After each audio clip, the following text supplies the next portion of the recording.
जी हाँ दोस्तों, नमस्कार। आप सबका अल्टीमेट आईएएस के प्लेटफॉर्म पे स्वागत है। दोस्तों, आज हम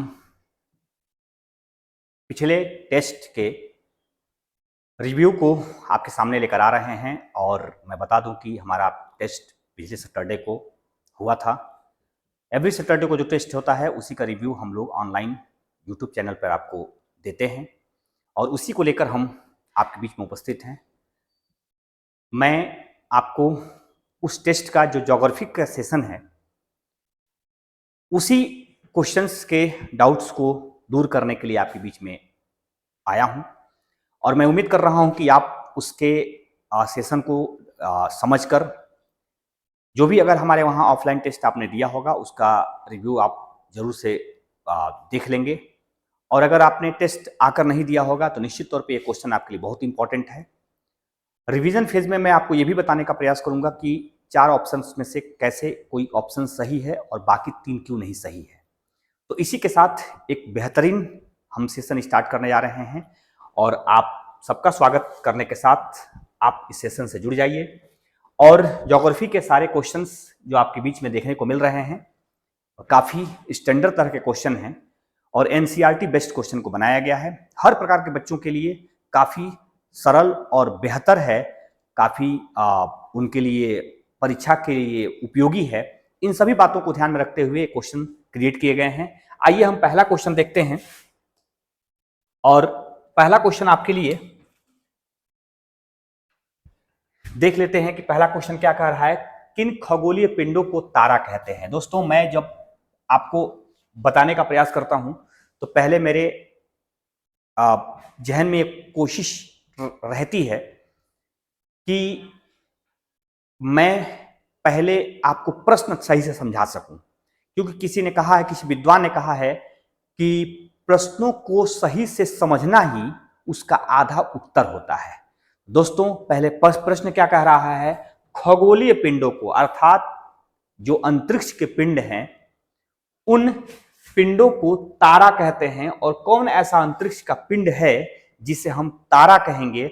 अब इसी पर हमारी खोज शुरू हो रही है 4 ऑप्शंस में से, जो आकार में बहुत बड़े नहीं होते हैं। दोस्तों, जो आकार में बहुत छोटे होते हैं, इसका कहने का मतलब है उसे तारा कहेंगे। ऐसा कोई इसका कंक्लूजन नहीं है जिसमें हम छोटे हर पिंड को तारा कहते हैं, इसलिए यह ऑप्शन गलत है। दूसरा है, जिनके पास अपनी ऊष्मा और अपना प्रकाश होता है।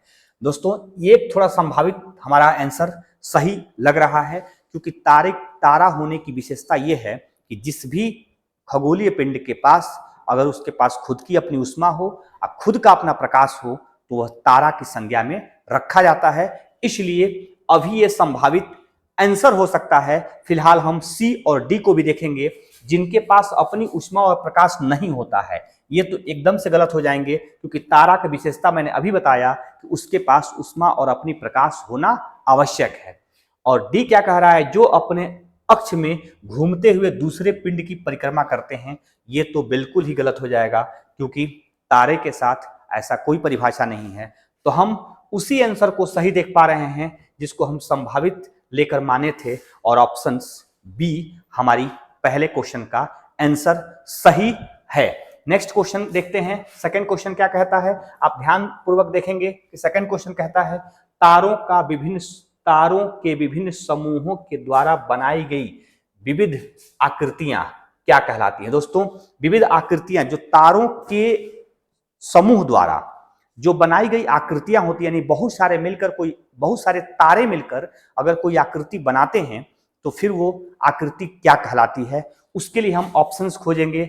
आकाशगंगा ऐसा नहीं हो सकता है। आकाशगंगा बहुत लाखों तारों का समूह तो होता है, लेकिन इसकी कोई विशेष आकृति नहीं बनती हुई दिखती है।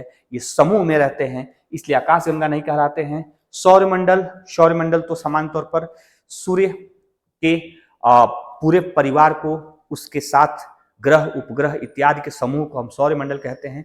सौरमंडल में एक तारा होता है और बाकी सब ग्रह उपग्रह इत्यादि के रूप में होते हैं। ये तारों का समूह नहीं होता है। और एंड्रोमेडा तो एकदम नहीं हो सकता है।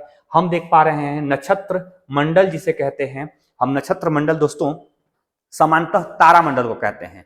और तारा मंडल हम तारों के विशेष समूह की विभिन्न विभिन्न आकृतियां जो होती हैं उन्हीं को हम तारामंडल कहते हैं, जिसे हम हिंदी में सामान्य तौर पर नक्षत्र मंडल के नाम से भी जानते हैं। ऑप्शन डी हमारा सही हो रहा है। तीसरा अब हम देख लेते हैं थर्ड क्वेश्चन क्या कहता है। थर्ड क्वेश्चन भी काफी इंटरेस्टेड है। अंतरिक्ष से संबंधित अर्सा मेजर को हम सामान्यतः बिग बियर का संबंध किससे है, अर्थात बिग बियर का संबंध किससे है, तो इसमें सौरमंडल से, नक्षत्र मंडल से, क्षुद्र ग्रह समूह से और इनमें से कोई नहीं। इनमें से ऑप्शन आपका नक्षत्र मंडल से बिग बियर का संबंध है और बिग बियर को अर्सा मेजर के नाम से भी जानते हैं। यही नक्षत्र मंडल तारामंडल के नाम से भी पहचाना जाता है। और हम पांचवें क्वेश्चन की तरफ देखते हैं। पांचवा क्वेश्चन क्या कह रहा है, किन खगोलीय पिंडों को ग्रह कहते हैं। दोस्तों हम उस चीज को खोजने का प्रयास करते हैं जिस पर पूरी क्वेश्चन सेंट्रलाइज है। यहाँ क्वेश्चन कह रहा है कि खगोलीय वह कौन सी पिंड है जिसे ग्रह कहते हैं। इसके पहले आपने देखा होगा खगोलीय वह कौन सी पिंड है जिसे तारा कहते हैं। अब हमारी बारी है ग्रह खोजने की। तो ग्रह कहा जाता है, किसे कहा जाता है, जो आकार में बहुत बड़े हों। सामान्य तौर पर हर बड़ी आकृति जो खगोलीय रूप से खगोलीय क्षेत्रों में दिखती है वो ग्रह नहीं कहला सकती है। इसलिए ये ऑप्शंस आपके सही नहीं लग रहे हैं। जिनके पास अपनी ऊष्मा और प्रकाश होता है, दोस्तों जिनके पास अपनी ऊष्मा और प्रकाश होता है वो तारा होता है, ग्रह नहीं होता है। जिनके पास अपनी ऊष्मा और प्रकाश नहीं होता है, ये संभावना बन रही है जो तारों के प्रकाश से प्रकाशित होते हैं। स्वाभाविक तौर पर प्रत्येक ग्रह तारों के प्रकाश से प्रकाशित होते हैं, ये सब आप जानते हैं। इस तरह से हमारा ये संभावना जो सी वाला था वो लगभग सही होता हुआ नजर आ रहा है, क्योंकि डी क्या कहता है, जिनका अपना गुरुत्वाकर्षण होता है। गुरुत्वाकर्षण हर किसी का होता है, इसलिए हर गुरुत्वाकर्षण वाले खगोलीय पिंड ग्रह नहीं कहलाते हैं। ग्रह होने के लिए उनका तारों से ऊष्मा और प्रकाश लेना होता है और वह तारों को चारों तरफ से परिक्रमा भी करते हैं। इस प्रकार से ग्रहों की परिभाषा होती है और इस हिसाब से हमारे ऑप्शन सी सही लग रहा है। चौथे का ऑप्शन सी है। अब पांचवा देख लेते हैं दोस्तों। पांचवा क्या कहता है। पांचवा काफी बड़ी क्वेश्चन दिख रही है, क्योंकि नीचे दिए गए ग्रहों में से कौन सा बाह्य ग्रह है। दोस्तों ग्रहों में से ग्रह खोजना है और वो भी कौन सी ग्रह खोजना है, बाह्य ग्रह को खोजना है। तो आप देख सकते हैं बाह्य ग्रह के रूप में एक ऑप्शन बृहस्पति का दिया है, दूसरा नेपच्यून का दिया है, तीसरा शनि का दिया है और चौथा यूरेनस का दिया है। दोस्तों पहले आप जान लीजिए कि बाह्य ग्रह और आंतरिक ग्रह क्या होती है। तो आप अगर सूर्य को मैं यहाँ समझा दूं आपको, तो सूर्य के बाद जो भी ग्रह आपको देखने को मिल रही है, यह जो भी ग्रह आपको देखने को मिलेगा, इसमें से 8 ग्रह आप सबको पता है, ये 8 ग्रह होते हैं। स्टार्टिंग के 4 ग्रह आपको याद करने के लिए बता रहा हूं और लास्ट के 4 ग्रह। अगर हम बात करें आपको यहाँ पे, तो स्टार्टिंग के 4 ग्रह आंतरिक ग्रह कहलाते हैं और बाहर के 4 ग्रह बाह्य ग्रह कहलाते हैं। दोस्तों इससे पूछा है कि बाह्य ग्रह कौन से हैं, अर्थात बुध, शुक्र, पृथ्वी और मंगल नहीं होंगे। बृहस्पति, शनि, अरुण, वरुण जो ग्रह हैं वो आपके बाह्य ग्रह में शामिल होते हैं। अब इस चारों में से खोजिए कि कौन सा बाह्य ग्रह में है। बृहस्पति 4 में से है, एक बाह्य ग्रह है। नेपच्यून वरुण कहलाता है, ये भी बाह्य ग्रह है। शनि ये भी बाह्य ग्रह है। यूरेनस जिसे अरुण कहते हैं वह भी बाह्य ग्रह का ही एग्जाम्पल है। और इस तरह से हम उपयुक्त सभी को हम बाह्य ग्रह की श्रेणी में रखते हैं। दोस्तों ध्यान रखेंगे कि आंतरिक ग्रह और बाह्य ग्रह पे भी क्वेश्चन पूछे जाते हैं। आंतरिक ग्रह सामान्यतः सूर्य के बिल्कुल नजदीक होते हैं और छोटे आकृति में होते हैं, घनत्व उनके ज्यादा होते हैं, उपग्रह उनके पास कम होते हैं। लेकिन बाह्य ग्रह जो होते हैं वो सूर्य से दूर होते हैं, आकार में बड़े होते हैं, घनत्व उसके कम होते हैं, लेकिन उपग्रह उसके ज्यादा होते हैं। ये भी उसकी विशेषता है। आप देखेंगे जब हम सौरमंडल को पढ़ाए हैं तो आप उस वीडियो में जाकर देख सकते हैं कि सौरमंडल में कैसे ग्रहों की पहचान की जाती है, ग्रह की आकार और उसकी परिक्रमण क्षेत्र क्या क्या है और कौन सी ग्रह बड़ी है, कौन सी छोटी है, किसकी बड़ी बड़ी विशेषताएं हैं। उन सभी बातों को मैं अपने नेक्स्ट वीडियो में लास्ट वीडियो में मैं दिखा सका था। नेक्स्ट वीडियो में जब भी ऐसी कोई बात आएगी तो आपको पुनः सौरमंडल से परिचय मैं कराऊंगा। यह मैं बाकायदा आपको बेहतर ढंग से सौरमंडल के बारे में बताने की कोशिश करूंगा। छठवां क्या क्वेश्चन कह रहा है। छठवां क्वेश्चन देखेंगे, नीचे दिए गए कथन और कारक पर विचार किए। इसमें कथन और कारक खोजना है। कथन क्या है वो देख लीजिए। कथन है पृथ्वी के आकार को भूआब भी कहा जाता है। दोस्तों, पृथ्वी के आकार को भूआब कहा जाता है, ये सही है क्वेश्चन, इसमें कहीं से भी ग्रेड के तौर पे इसको जानते हैं। और कारक लेकिन क्या कहता है, पृथ्वी ध्रुवों के पास चपटी है, इसलिए इसको हम भूआब कहते हैं। स्वाभाविक तौर पर भूमि के ऊपर से चपटी हुई और नीचे से चपटी हुई क्षेत्र को भूआब की आकृति में देखते हैं। और पृथ्वी कुछ इसी प्रकार से है, जब उत्तरी ध्रुव और दक्षिणी ध्रुव इसकी चपटी है और बाकी पूरब और पश्चिम का एरिया थोड़ा सा फैला हुआ है, तो कारक और कथन दोनों अपने आप में सही बता रहे हैं और आर की सही व्याख्या करता है और यही ऑप्शन आपका सही भी है। अर्थात ए नामक ऑप्शन आपकी सही नजर आ रही है, क्योंकि भूआब होने के लिए ऊपर और नीचे दोनों तरफ चपटा होना आवश्यक है। 8वें नंबर का क्वेश्चन देखिए, जिस ग्रह को पृथ्वी का जुड़वा ग्रह कहा जाता है। दोस्तों, पृथ्वी का जुड़वा ग्रह बहुत बार बताया गया है। पृथ्वी के सबसे नजदीक के ग्रह को जुड़वा ग्रह कहते हैं। पृथ्वी का सबसे नजदीक का ग्रह है शुक्र ग्रह। शुक्र ग्रह को पृथ्वी का जुड़वा ग्रह भी कहते हैं, पृथ्वी का सिस्टर भी कहते हैं, भोर का तारा भी कहते हैं और साझ का तारा भी कहते हैं। मतलब शुक्र अपने आप में बहुत विशेषताओं के साथ पृथ्वी के बिल्कुल नजदीक बनी हुई है और इसी कारण उसे जुड़वा ग्रह के नाम से भी जाना जाता है। इसमें देखते हैं शुक्र कहाँ पे है। शुक्र बी नामक स्थल पे, वो बी नामक स्थान पे है और इस प्रकार से इस 7वें का आंसर बी होगा। आप इसको ध्यान पूर्वक देख लेंगे। शुक्र की बड़ी बड़ी विशेषताओं को जरूर से आप जान लेंगे। मैंने बड़ी विशेषताओं को बता दिया। शुक्र की एक और बड़ी विशेषता है कि यह पृथ्वी या अन्य कुछ ग्रहों से विपरीत अवस्था में परिक्रमण करता है। अर्थात शुक्र और अरुण ये दोनों अन्य 6 ग्रहों से विपरीत दिशा में परिक्रमण करते हैं, जिसके कारण यहाँ पे सुबह जो होती है वो पश्चिम में होती है और शाम जो होती है वो पूरब में होती है। शुक्र की यह भी या इस प्रकार की एक विशेषता है। शुक्र के पास सर्वाधिक मात्रा में CO2 गैस पाई जाती है, जो बिल्कुल गर्म अवस्था बनाई रखती है इसको, और एक प्रेशर कुकर की भांति यहाँ हमेशा गर्मी बनी रहती है। ये भी शुक्र की एक बड़ी विशेषता है। इसके पास कोई अपना उपग्रह नहीं है। जैसा कि आप सबको पता है कि बुध और शुक्र दो ऐसे, अर्थात वीनस और मरकरी, दो ऐसे ग्रह हैं जिनके पास अपने कोई उपग्रह नहीं है, अर्थात अपनी कोई चंद्रमा नहीं है। नेक्स्ट देखते हैं। और 8वां क्वेश्चन क्या कहता है। 8वां क्वेश्चन कहता है पृथ्वी का सबसे निकटतम ग्रह कौन सी है।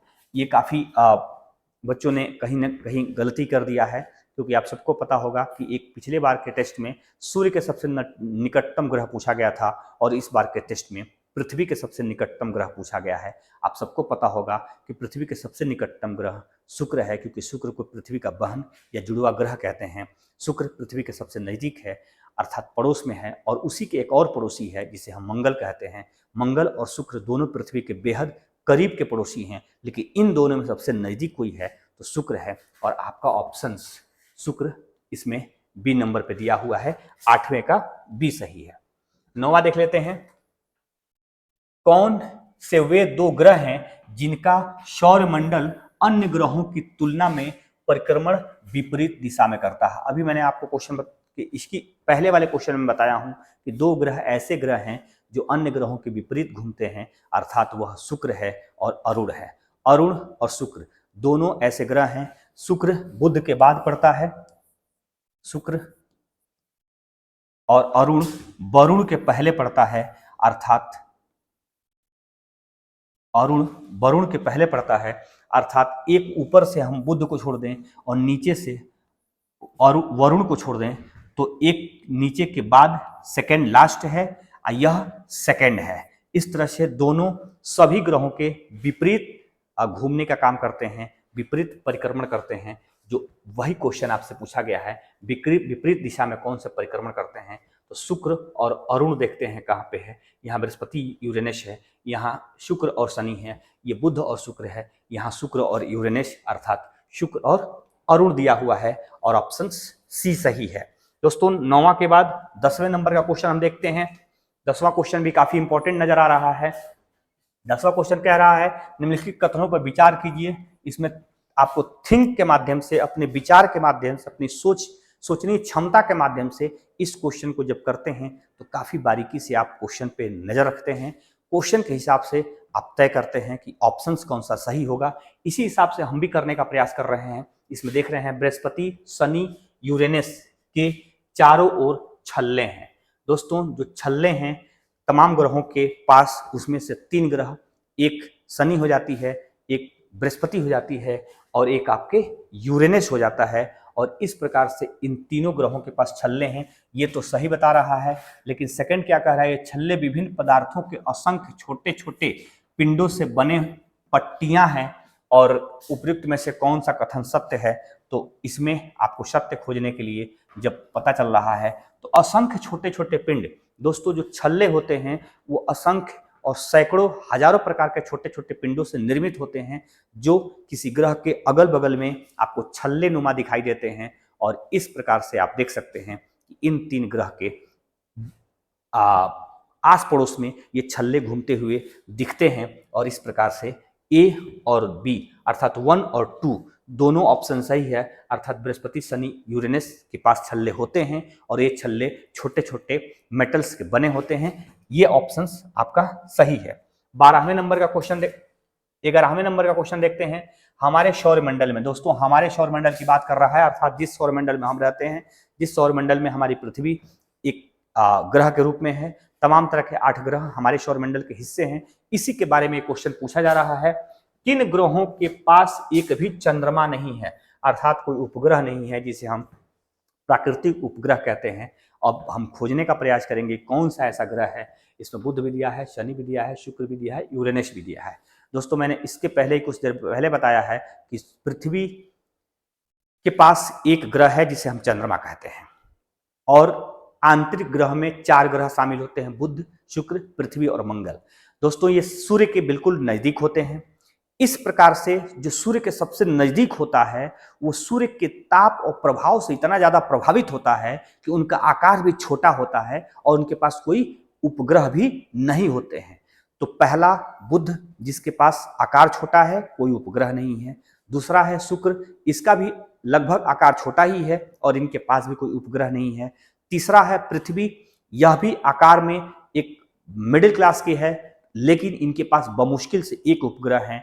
चौथा नंबर पे है मंगल, और मंगल का आकार भी बाह्य ग्रहों से छोटी है और इसके पास भी बमुश्किल से 2 उपग्रह हैं। और इस प्रकार से पहला बुध और दूसरा शुक्र, ऐसे 2 उपग्रह हैं जिनके पास कोई भी बुध और शुक्र 2 ऐसे ग्रह हैं जिनके पास कोई भी उपग्रह नहीं है। और ऑप्शन आपका एक बुध है और एक शुक्र है, अर्थात पहला और तीसरा किसमें दिख रहा है, तो पहला और तीसरा डी में दिख रहा है और ऑप्शन आपका 11 का डी सही है।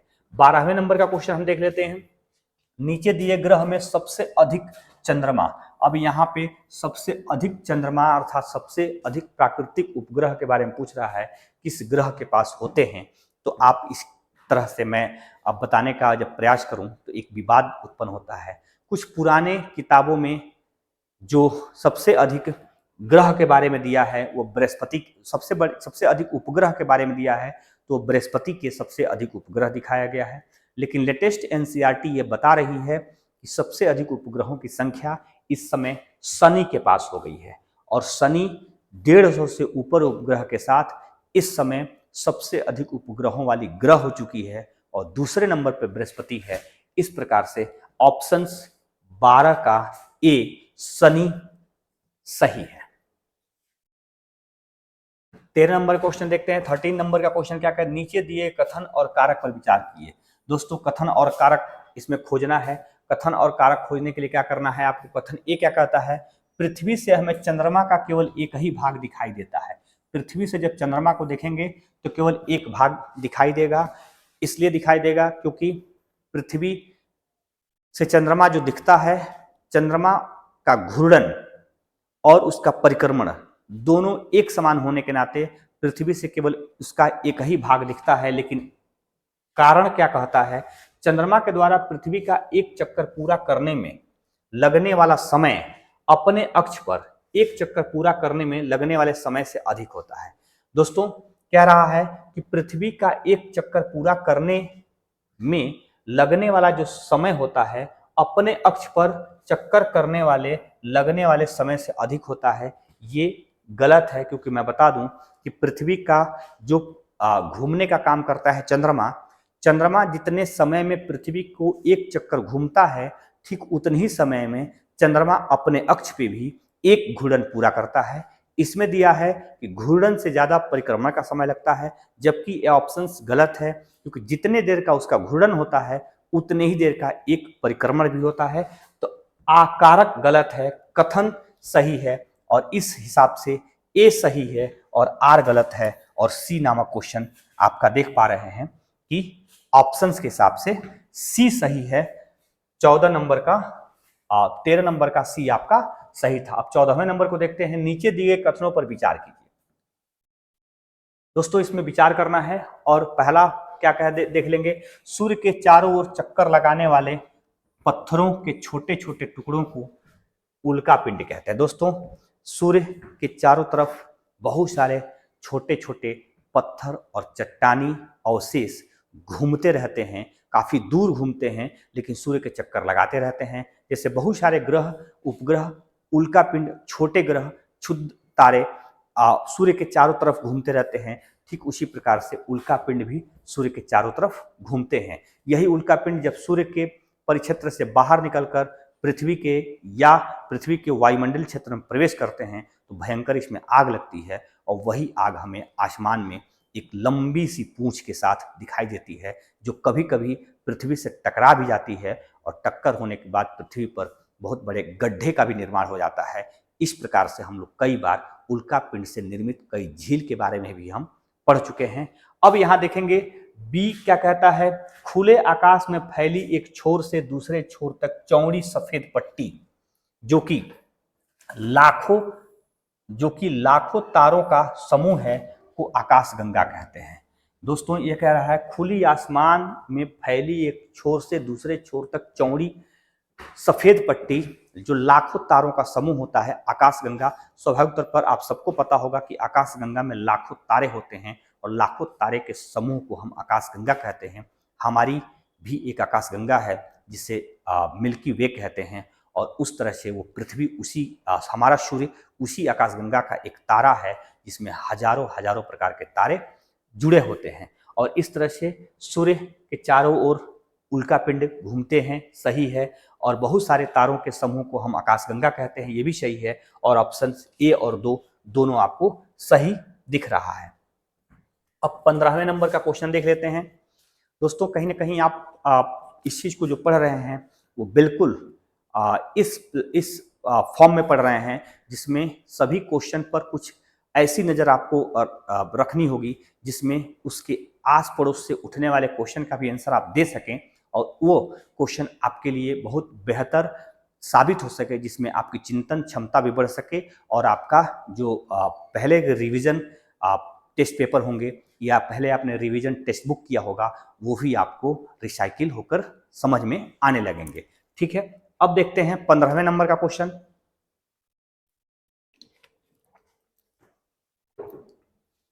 नीचे दिए गए युगों में से कौन से सुमिलित नहीं है। अब सुमिलित है और सुमिलित नहीं है, इस पर आपकी बारीकी नजर रहनी चाहिए कि पूछ क्या रहा है। कभी कभी सुमिलित नहीं है तो लड़के सुमिलित हैं से समझकर आंसर देते हैं, और कभी कभी सुमिलित हैं तो सुमिलित नहीं है के रूप में समझकर आंसर देते हैं, जिससे जानते हुए उनका आंसर गलत हो जाता है। इसमें सुमिलित नहीं है की बात कर रहा है। कर्क रेखा और मकर रेखा के बीच के क्षेत्र शीत कटिबंध कहलाते हैं। दोस्तों मैं आपको यहां बता दूं कि ये भूमध्य रेखा है, और भूमध्य रेखा के बाद ऊपर वाला आपका कर्क रेखा दिख रहा है, और नीचे वाला लाइन आपको मकर रेखा दिख रहा है। अब इस पे क्वेश्चन मैं पूछूं, कर्क रेखा और मकर रेखा के बीच, अर्थात ये कर्क हो जाएगा और ये मकर हो जाएगा, इसके बीच के क्षेत्र को शीत कटिबंध कह रहा है। ये बिल्कुल गलत है। शीत कटिबंध नहीं होता है, बल्कि उष्ण कटिबंध होता है, क्योंकि बिल्कुल भूमध्य रेखा के लगभग दोनों तरफ 23.5 डिग्री पर ये दोनों रेखाएं स्थित हैं, और इन दोनों रेखाओं के बीच सूर्य लगभग हमेशा वर्ष भर चमकता रहता है, सीधे चमकता है, जिसके कारण यहाँ वर्ष भर आपको गर्मी दिखाई देती है, शीत कटिबंध नहीं होता है। दूसरा क्या कह रहा है, कर्क रेखा और विषुवत रेखा के बीच के क्षेत्र शीतोष्ण कटिबंध कहलाते हैं। अब कर्क रेखा और विषुवत रेखा देख लीजिए, ये विषुवत रेखा है जिसे हम इक्वेटर लाइन कहते हैं। इस रेखा और कर्क रेखा के बीच के क्षेत्र को शीतोष्ण कटिबंध कहता है। ये शीतोष्ण कटिबंध नहीं होते हैं बल्कि उष्ण कटिबंध होते हैं, और इस तरह से यह भी आपका क्वेश्चन गलत दिख रहा है। दक्षिणी ध्रुव वृत्त और दक्षिणी ध्रुव के बीच का क्षेत्र उष्ण कटिबंध कहलाता है। दक्षिणी ध्रुव वृत्त कहाँ है, तो दक्षिणी ध्रुव वृत्त हम 66.5 डिग्री पर देखते हैं, और कह रहा है दक्षिणी ध्रुव, और दक्षिणी ध्रुव ये हो गया, और इस तरह के इस बीच के क्षेत्र को उष्ण कटिबंध कह रहा है, अर्थात ये भी गलत है क्योंकि यहीं पे शीत कटिबंध होता है, जबकि उष्ण कटिबंध के बारे में बता रहा है। हमको सिर्फ कर्क रेखा और मकर रेखा के बीच के क्षेत्र को शीत कटिबंध, ये भी गलत होते हुए देख पाए हैं। कर्क रेखा और विषुवत रेखा के बीच के क्षेत्र को उपोष्ण कटिबंध कहते हैं, ये भी गलत होते हुए देख पा रहे हैं। दक्षिणी ध्रुव वृत्त और दक्षिणी ध्रुव के बीच के क्षेत्र को उष्ण कटिबंध कह रहा है, ये भी गलत देख पाए हैं, अर्थात ऊपर के तीनों गलत हैं। इस प्रकार के उपर्युक्त सभी सुमिलित नहीं है। नेक्स्ट देख लेते हैं। नेक्स्ट 16 नंबर का क्वेश्चन क्या कहता है, किसी स्थान का मानक समय स्टैंडर्ड टाइम निर्धारित करने का आधार क्या है। कौन सा ऐसा बेस है जिससे किसी भी स्थान का हम टाइम निर्धारित करते हैं। ऑप्शंस में आइए समझते हैं। अस्वक्षांश, अस्वक्षांश नहीं कहते हैं क्योंकि अस्वक्षांश धरती पर एक ऐसा विशेष अक्षांश होता है जहां पे हवाओं का ऊपर से भारी दबाव समुद्र या स्थलों पर पड़ता है, इसलिए उस क्षेत्र की वजह से हम किसी समय किसी स्थान का समय निर्धारित करें, ऐसा नहीं है। अंतर्राष्ट्रीय तिथि रेखा, दोस्तों अंतर्राष्ट्रीय तिथि रेखा दुनिया भर के लिए एक ऐसी रेखा है जहां पे किसी देश के लिए दिन और किसी देश के लिए रात वाली विषय निर्धारित करते हैं। मैं यहाँ थोड़ा सा आपको समझा दूं कि अंतर्राष्ट्रीय तिथि रेखा किसे कहते हैं। तो अगर हम पृथ्वी या ग्लोब पर जाएंगे तो पृथ्वी और ग्लोब पर जाने के साथ हम एक बीच की लाइन खींचते हैं जिसे हम प्रधान याम्योत्तर कहते हैं। और प्रधान याम्योत्तर के पश्चिम में जो लाइन खींची जाती है और प्रधान याम्योत्तर के पूरब में जो अंतिम लाइन खींची जाती है, इन दोनों को अंतर्राष्ट्रीय तिथि रेखा कहते हैं। और इस प्रकार से इसके माध्यम से हम जब इस रेखा को पार करते हैं तो यहाँ निकलते हुए नजर आते हैं, और यहाँ जब इधर से इधर पार करेंगे तो हम एक दिन अधिक जोड़ते हैं अपने समय में, और जब इस लाइन से इस लाइन को पार करते हैं, जब इधर निकलते हैं तो हम एक दिन घटाते हुए नजर आते हैं। इसलिए ये किसी स्थान के समय निर्धारण का कार्य नहीं करता है। इस प्रकार से हम अंतर्राष्ट्रीय तिथि रेखा को भी गलत मानते हैं। प्रधान याम्योत्तर मतलब यह रेखा जो है आपकी प्रधान याम्योत्तर वाली रेखा है, और इसको हम ग्रीनविच लाइन भी कहते हैं। इसे ग्रीनविच लाइन कहते हैं, और ग्रीनविच लाइन एक ऐसी लाइन है जहां से दुनिया भर के देश या दुनिया भर में स्थान जो हैं उसके समय को निर्धारित किया जाता है। जैसे भारत में ही अगर बात करूं तो भारत में एक लाइन आती है देशांतर रेखा, जिसे हम 82.5 डिग्री पूर्वी देशांतर कहते हैं। अब भारत में इसी देशांतर को भारत का मानक समय के रूप में निर्धारित किया गया है, और इस तरह से यह मानक समय भी ग्रीनविच लाइन से ही तय होती है, और ग्रीनविच लाइन से 5.5 घंटा पहले हम अपने आप को रखते हैं, और 82.5 डिग्री पूर्वी देशांतर को जो भारत के लगभग बीचों बीच से गुजरती है उसी को भारत अपना मानक समय के रूप में निर्धारित किया हुआ है। तो इस प्रकार से हम कह सकते हैं कि दुनिया भर में, केवल भारत में नहीं, अमेरिका में, ब्राजील में, ऑस्ट्रेलिया में, न्यूजीलैंड में, पाकिस्तान में, चीन में या किसी भी दुनिया के देश में जब समय को निर्धारित करने का काम किया जाता है तो स्टैंडर्ड लाइन प्रमुख याम्योत्तर के रूप में निर्धारित किया जाता है। विषुवत रेखा से कोई मतलब नहीं है, और इस तरह से कह सकते हैं क्योंकि विषुवत रेखा एक अक्षांशीय रेखा है, जबकि देशांतर रेखाओं से ही समय का निर्धारण किया जाता है, इसलिए इसका कोई मतलब नहीं है। हम सी ऑप्शन को सही मानते हुए 16वें का सी सही देखते हैं। अब 17 नंबर क्या कहता है, नीचे दिए गए कथन और कारक पर विचार कीजिए। इसमें भी विचार करके ही इसका आंसर निकालना होगा। कथन क्या कहता है, ग्रीनविच से पूर्व के स्थानों का समय ग्रीनविच समय से आगे होता है, पश्चिम का स्थान का समय पीछे होता है। अब देख लेते हैं ग्रीनविच कहाँ और किसे कहते हैं।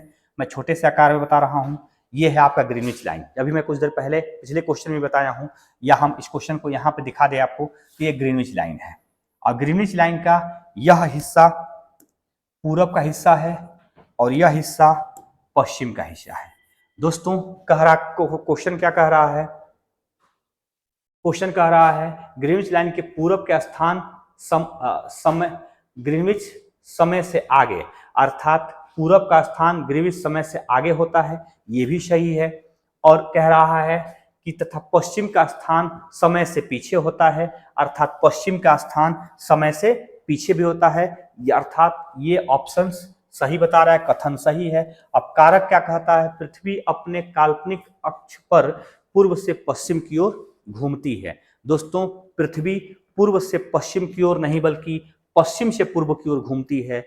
इस तरह से कारक आपके गलत हैं, क्योंकि पूर्व से पश्चिम घूमने का काम शुक्र और अरुण करते हैं और पृथ्वी पश्चिम से पूर्व घूमती है, इसलिए कारक आपका गलत है, कथन आपका सही है। और यह ऑप्शन सी दिखा रहा है, जिसमें ए सही बता रहा है और आर गलत बता रहा है। 17 के बाद 18 नंबर का क्वेश्चन देख लेते हैं। पृथ्वी को अपने अक्ष पर 10 घूमने में कितना समय लगता है। दोस्तों एक चीज यहाँ थोड़ा सा मिस्टेक हुआ है, वो टाइपिंग मिस्टेक है, और आप हमारे जब टेस्ट पेपर में जाएंगे तो वहां पे कोई मिस्टेक्स नहीं दिखाई दे रहा होगा। तो कहीं ना कहीं ये 1 है न कि 10 है, और एक अक्षांश घूमने में एक देशांतर होना चाहिए, यहां भी देशांतर लिखा होना चाहिए। ये टाइपिंग मिस्टेक है जिसकी वजह से थोड़ा सा आपको यहाँ परेशानी हुई होगी। एक देशांतर घूमने में कितना समय लगता है। जैसा कि आप सबको पता होगा कि पृथ्वी 360 देशांतरों से, काल्पनिक देशांतरों से विभाजित की गई है। हर पृथ्वी का एक देशांतर 4 मिनट का समय लेता है। दोस्तों आपको याद रखना होगा, प्रत्येक देशांतर 4 मिनट का समय लेता है, अर्थात एक देशांतर से दूसरे देशांतर पर जब जाते हैं तो 4 मिनट का समय लगता है। तो इस हिसाब से देखेंगे, मतलब आदमी के रूप में नहीं बल्कि सूर्य की रोशनी जो पृथ्वी जो सूर्य के एक चक्कर करती है, जिससे सूर्य की रोशनी पृथ्वी पर जब आगे बढ़ता है तो एक देशांतर से दूसरे देशांतर में पार करने में 4 मिनट लगता है। और एक पूछ रहा है कितना समय लगता है, तो यहाँ पे 4 मिनट आपको सही दिखाया गया है। अगर यही चीज मैं कहूँ कि एक देशांतर के बजाय इससे 10 देशांतर ही मान लिया गया होता तो कितना समय लगता, तो जब एक देशांतर में 4 मिनट लगता है तो 10 देशांतर में 40 मिनट लगेगा, और इस तरह से तब 40 मिनट हो जाता। लेकिन यहाँ एक्चुअल जो पेपर में क्वेश्चन था वो एक ही देशांतर को परिभाषित किया हुआ था, और एक देशांतर के हिसाब से 4 मिनट का समय लगता है। 19 नंबर क्वेश्चन क्या कह रहा है, यदि कोई स्थान ग्रीनविच से 20 डिग्री पूर्व में स्थित है, तब ग्रीनविच और उस स्थान के समय में कितना अंतर है। दोस्तों पुनः आपको ग्रीनविच बना दूं, ये ग्रीनविच है, जो सीधी लाइन आपको दिख रही है, ये ग्रीनविच लाइन है। अब क्वेश्चन को समझते हुए हम लोग लिखने का प्रयास करेंगे। यदि कोई स्थान ग्रीनविच से 20 डिग्री पूर्व में है, 20 डिग्री पूर्व में, ग्रीनविच से 20 डिग्री पूर्व में बना रहा हूं, 20 डिग्री पूर्व मतलब ये लाइन हो सकती है 20 डिग्री की, ठीक है, पूर्व में है, तथा ग्रीनविच और उस स्थान के समय में कितना अंतर। अब समय में अंतर पूछ रहा है। ग्रीनविच के समय को हमेशा हम 0 मानते हैं, और 20 डिग्री 20 देशांतर को हम जब यहां देखेंगे तो आपको पहले ही बताया गया है कि एक देशांतर में 4 मिनट लगते हैं, तो 20 देशांतर में कितना लगेगा। तो एक देशांतर में 4 मिनट, तो 20 देशांतर में 80 मिनट, अर्थात दोस्तों 1 घंटा 20 मिनट का समय लगेगा जब हम ग्रीनविच लाइन से और 20 देशांतर पूर्व के देशांतर के बीच में अंतर देखने का प्रयास करेंगे तो 80 मिनट अर्थात 1 घंटा 20 मिनट। ऑप्शन देख लेते हैं। 1 घंटा 20 मिनट आपका बी नामक ऑप्शन सही दिख रहा है, जिसमें हम 1 घंटे 20 मिनट का अंतर दिखा रहे हैं। अगर मैं आपको बता दूं कि ठीक ये अगर 20 होता तो क्या होता, ये भी 80 मिनट ही होता, लेकिन यह 1 घंटा 20 मिनट आगे है, यह 1 घंटा 20 मिनट पीछे होता। बस यही मूल अंतर होता। अगर ये 40 होता तो फिर क्या होता, तो 40 से 4 का जब विभाजन करेंगे तो क्या हो जाएगा, 160 हो जाएगा। भाई 40 अगर होता तो 40 देशांतर गुणे 4 अगर होता 160 होता, और 160 को जब घंटे में चेंज करते तो आप समझ सकते हैं कि 2 घंटा 40 मिनट हम क्या होते, पीछे होते। तो वो पश्चिम की तरफ जाने में पीछे होता है और पूरब की तरफ जाने में आगे होता है समय। इसलिए यहाँ पे जो ऑप्शन था सिर्फ 20 डिग्री पूछा हुआ था, और 20 डिग्री जो है सिर्फ 80 मिनट के अंतर पे होता है, और 80 मिनट का मतलब होता है 1 घंटा 20 मिनट। 20 नंबर का क्वेश्चन देखते हैं।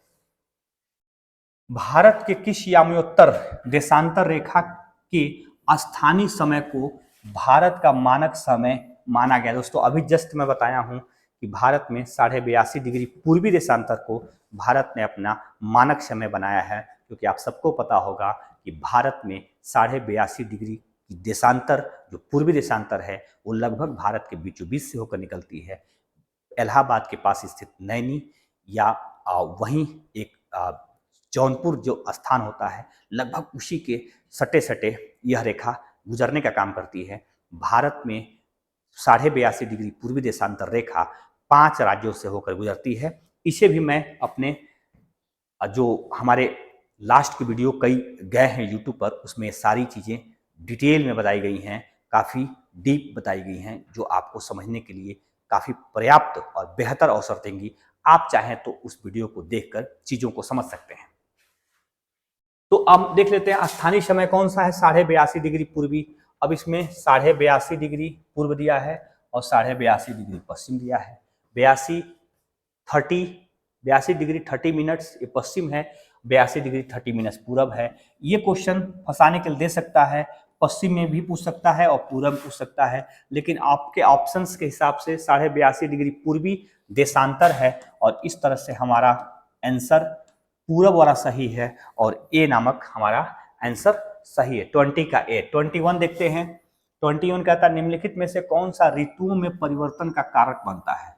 दोस्तों ऋतु परिवर्तन ये एक प्रोसेस है जिसमें कभी कभार ऋतु परिवर्तन के बारे में क्वेश्चन पूछता है, तो कभी कभी दिन और रात के परिवर्तन के बारे में क्वेश्चन पूछता है। आइए देखते हैं इसका ऑप्शन क्या कह रहा है।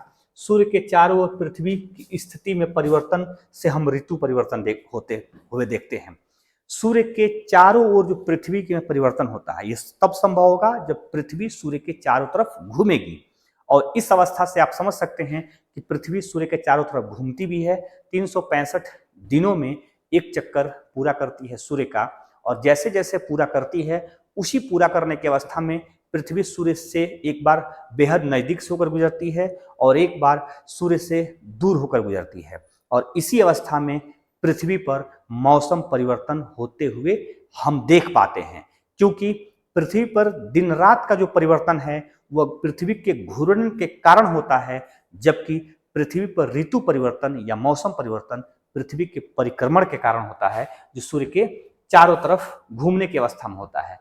और ये सही, यहीं पे सही हमारा हो गया। हालांकि नीचे का तीनों गलत हो, क्योंकि पृथ्वी गुरुत्वाकर्षण बल के कारण ऋतु परिवर्तन होते हैं, ऐसा नहीं है। चंद्रमा का पृथ्वी के चारों ओर स्थित कक्षा में परिक्रमण के कारण पृथ्वी मौसम परिवर्तन होते हैं, ऐसा भी नहीं है।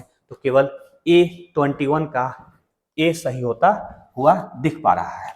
अब देखते हैं 22 क्या कह रहा है। 21 जून मतलब 21 जून, जो अभी आपको योगा दिवस के रूप में हम सभी लोग विश्व योगा दिवस के रूप में, अंतर्राष्ट्रीय योगा दिवस के रूप में हर साल 21 जून को सेलिब्रेट करते हैं।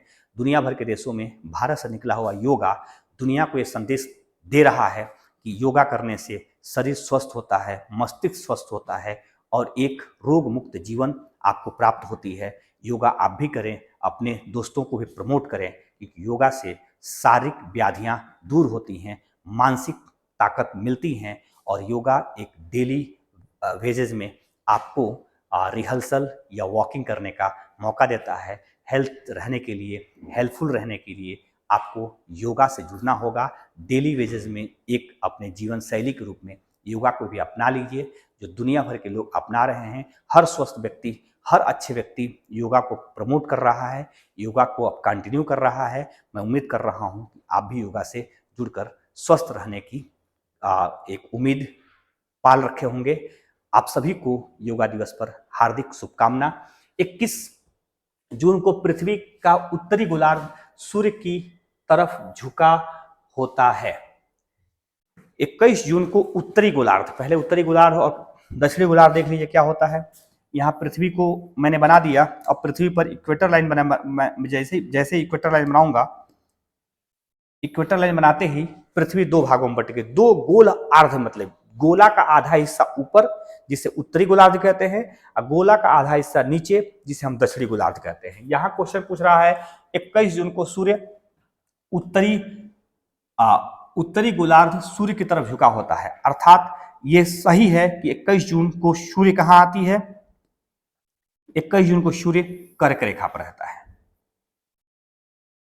एक कर्क रेखा है और कर्क रेखा उत्तर में है, अर्थात उत्तर की तरफ झुका हुआ है। ऑप्शन आपका सही लग रहा है। सूर्य की किरणें कर्क रेखा पर सीधी पड़ती है। ये भी आप समझ सकते हैं कि जब सूर्य कर्क रेखा पर रहेगा 21 जून को, कर्क रेखा पर सीधी उसकी प्रकाश भी पड़ेगी, अर्थात सीधे उष्मा और रोशनी आपको कर्क रेखा पर दिखाई देगी। नेक्स्ट क्या कह रहा है? परिणाम स्वरूप अधिक उष्मा प्राप्त होती। जब सूर्य सामने होगा तो ठंडी तो लगेगी नहीं, क्योंकि आप सबको पता होगा कर्क रेखा में पूरा उत्तर भारत बसा हुआ है, उसी के इर्द गिर्द में, और उसी पर सूर्य की सीधी रोशनी आती है, जिससे उत्तर भारत में गर्मी महसूस होती है मई जून जुलाई के परिस्थितियों में, क्योंकि उस समय उत्तरायण होता है और उत्तरी गोलार्ध में सूर्य सीधे चमकता है, तो उष्मा प्राप्त होती है। इन क्षेत्रों में सबसे लंबा दिन तथा सबसे छोटी रात होती है। स्वाभाविक तौर पर अगर आप उत्तर भारत में रह रहे होंगे तो उत्तर भारत में दिन जो है इस समय लंबे हो रहे हैं और रात छोटी हो रही है। 5 बजे सुबह हो जा रहा है, शाम को 7 बजे तक दिन ही रह रहा है, और इस तरह से 14 से 14.5 घंटे का दिन और छोटी सी रात हो रही है, जो 10 घंटे या 10 घंटे से कम की रात होती है। जैसे सूर्य जिस भी गोलार्ध में होता है उस गोलार्ध में दिन लंबे होते हैं और रात छोटी होती है। यही बात अगर मैं दिसंबर और जनवरी की करूं तो दिसंबर जनवरी में सूर्य जो है हमारा मकर रेखा की तरफ होता है, और मकर रेखा की तरफ सूर्य होने के नाते हमारे तरफ ठंडी पड़ती है और यहाँ गर्मी पड़ती है, क्योंकि सीधा उष्मा और प्रकाश मकर रेखा पड़ता है।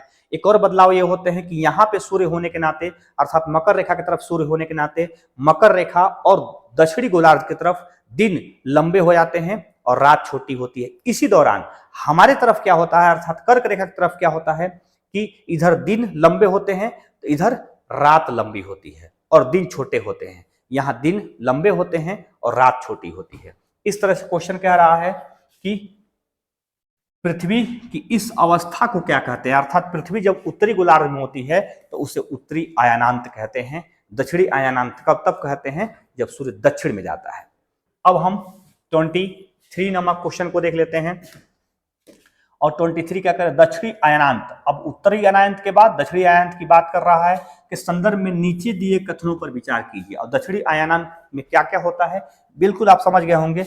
पिछले क्वेश्चन का ही एक विशेष स्वरूप है जिसमें आपको देखने को मिलेगा दक्षिणी ध्रुव पर सूर्य की ओर झुका हो। दक्षिणी ध्रुव मतलब जैसा कि अभी मैं कुछ देर पहले इक्वेटर लाइन के साथ अगर हम मकर को बनाऊं या पूरा इस एरिया को दक्षिणी गोलार्ध कहते हैं, ये कह रहा है कि दक्षिणी ध्रुव सूर्य की ओर झुका रहता है। स्वाभाविक तौर पर दक्षिणी ध्रुव सूर्य की ओर झुका रहेगा, क्योंकि दक्षिणी आयानांत में सूर्य दक्षिण की तरफ होता है। सूर्य की किरणें मकर रेखा पर सीधे पड़ती है। ये भी आपकी क्वेश्चन सही है। जो ये मकर रेखा है इस पर सूर्य की किरणें सीधी पड़ती हैं। आप सबको पता होगा कि 22 दिसंबर को सूर्य सीधे मकर रेखा पहुंचता है और मकर रेखा पर सीधे उष्मा प्रदान करता है, और इस प्रकार से मकर रेखा पर रहने वाले लोग और मकर रेखा का कंडीशन बिल्कुल गर्म होता है, और पूरी दक्षिणी गोलार्ध जो इसी अवस्था के वजह से दिन उसके लंबे होते हैं और रात यहाँ छोटी होती है। दक्षिणी गोलार्ध यहाँ देख लेंगे कि दक्षिणी गोलार्ध पर छोटे दिन तथा लंबी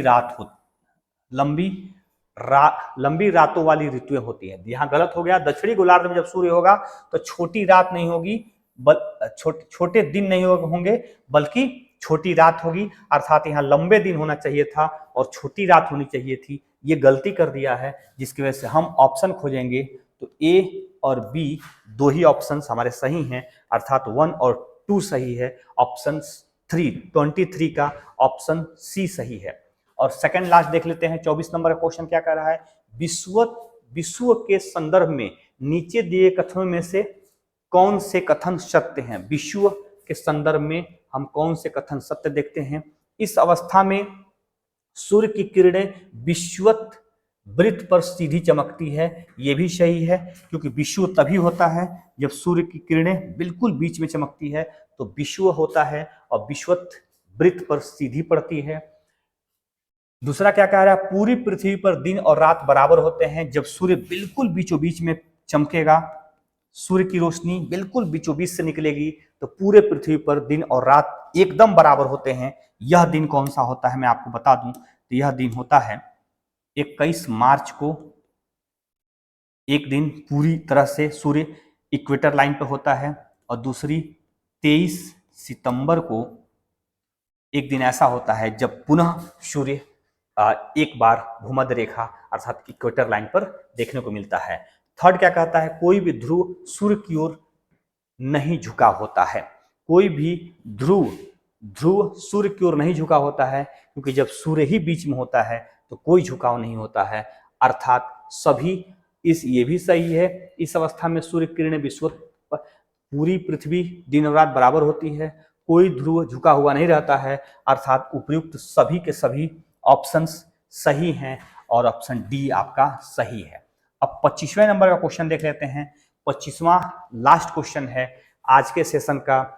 पिछले टेस्ट का ज्योग्राफी से क्वेश्चन क्रिएट किए गए थे, वो 25 क्वेश्चन क्रिएट किए गए थे। 25 क्वेश्चन का डिस्कशन मैंने आपके सामने कर दिया है। 25वां क्वेश्चन देख लेते हैं, विश्व का सबसे ऊंचा शिखर कौन सा है। काफी आसान सा क्वेश्चन है, मैं उम्मीद कर रहा हूं कि आप इस क्वेश्चन का आंसर जान लिए होंगे। बिल्कुल आपको पता होगा, क्योंकि ये बहुत पुराना क्वेश्चन है और हर बच्चों को यह पहले से ही बताया जाता है कि माउंटेन एवरेस्ट जो दुनिया का सबसे ऊंचा धरती का हिस्सा है, अर्थात दुनिया की सबसे ऊंची चोटी है, वह हिमालय की सबसे ऊंची चोटी है, अर्थात हिमालय पर्वत की सबसे ऊंची चोटी माउंटेन एवरेस्ट है। और यही माउंटेन एवरेस्ट पृथ्वी की सबसे ऊंची चोटी भी है।